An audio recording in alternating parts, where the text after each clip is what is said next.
It's enough to sort of make you believe in destiny. I travelled a path that was quite a confused one as a youth. I wanted to be a professional musician. I dropped out of school. I had a really large interest in cooking. I remember going through old Woman's Weekly cookbooks and following to a T, probably the last time I followed a recipe properly, things that had 20, 30 ingredients, trying to really understand things that my mum didn't make.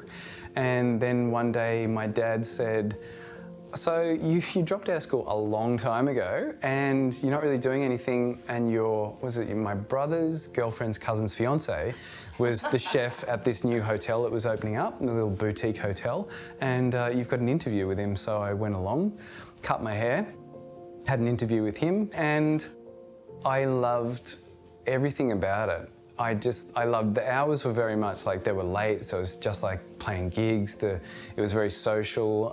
We got to eat lots of interesting things and I was learning all the time.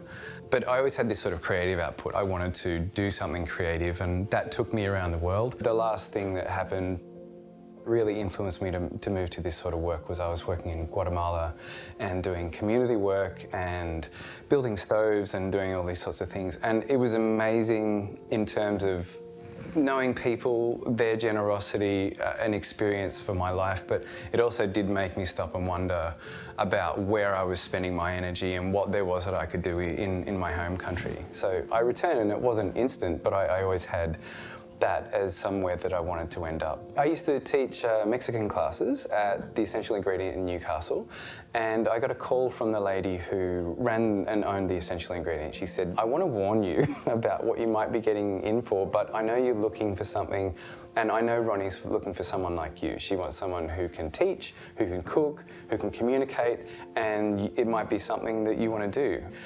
And I was looking for sustainability in terms of my life, and I got a phone call from Ronnie, and it was one of the oddest phone calls in terms of I knew I connected with her straight away. And I thought, this is going to be a wild ride. And it kind of always has been.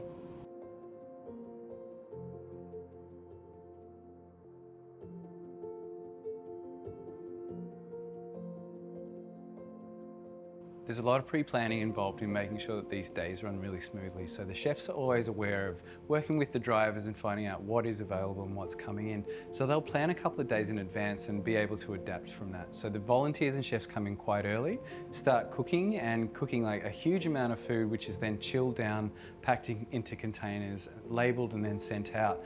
But it is a whole piece of machinery that revolves around lots of coordination, goodwill and good energy in the kitchen. We've built this shipping container kitchen that we're in. We have a food safety program. We have a lot of things that mean that there's a lot of people working within it, and we're often doing a lot of corporate engagement stuff. So nationally, we are building a kitchen in Brisbane.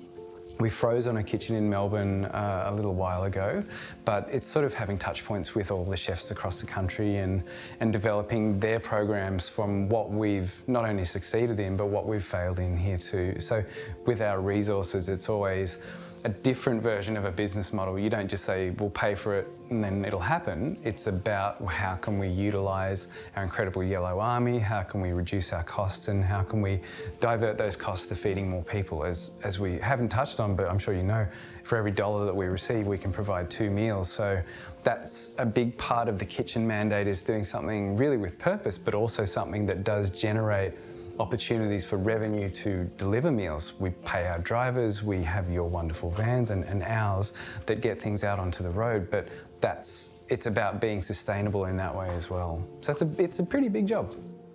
We've done a lot of work to understand how we can get out of an average of 4 or 5 chefs a day, how we can get 5,000 to 6,000 meals out of the kitchen a week.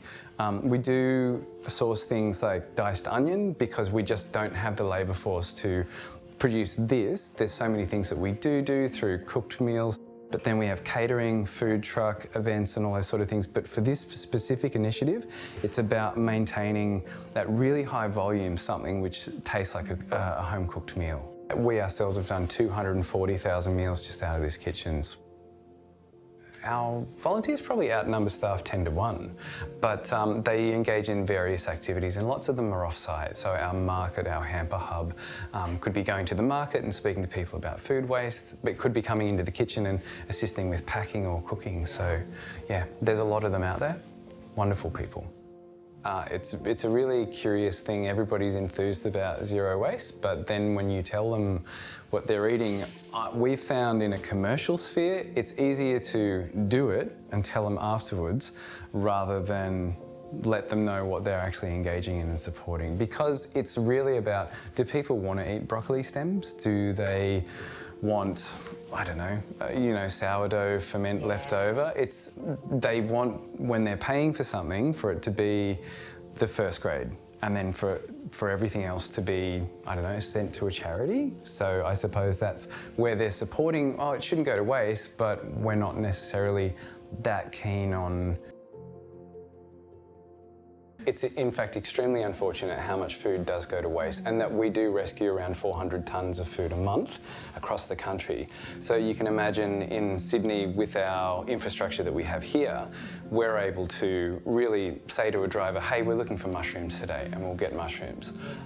So we can forecast and plan around that, but what we do try to use are the things that a charity would really struggle to use. The amount of times we've cleaned artichokes because it's quite a laborious job, and we can turn it into something quite consumable, or tons of kale, or things that we can put that bit of extra professionalism and love into to turn it into something that people really want to eat.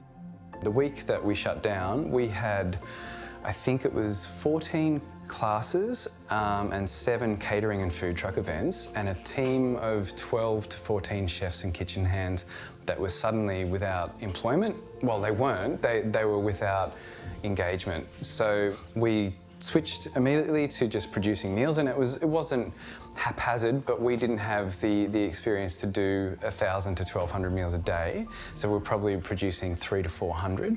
So we streamlined that whole process. Shay, one of our chefs, really put incredible amounts of work into making that something that was also sustainable for the staff that were doing it with such large volumes.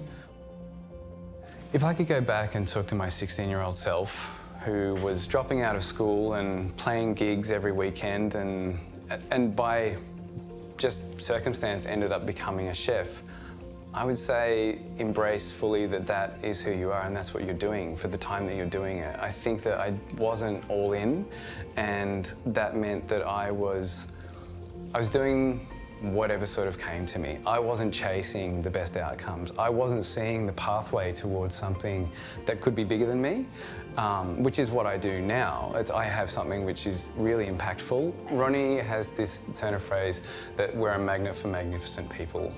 And we certainly are, but the work that's done by the organisation to keep them connected once they're here is really remarkable. And I've never worked anywhere apart from smaller organisations, restaurants. I've done a few other things, but nothing that would probably exceed around 15 staff.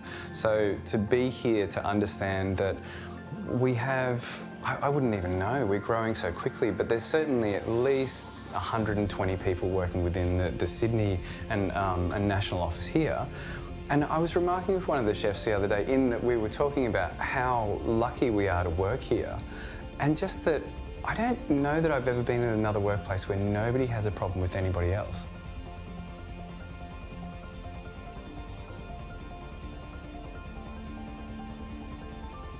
OzHarvest always talks about, and specifically Ronnie has a dream of putting OzHarvest out of business, at least as far as food rescue and feeding people in need is concerned. So our next step is to continue to let the public know what it is that's important in terms of reducing food waste, the impact that they can have, and just nourishing our country. We're going to move more into education.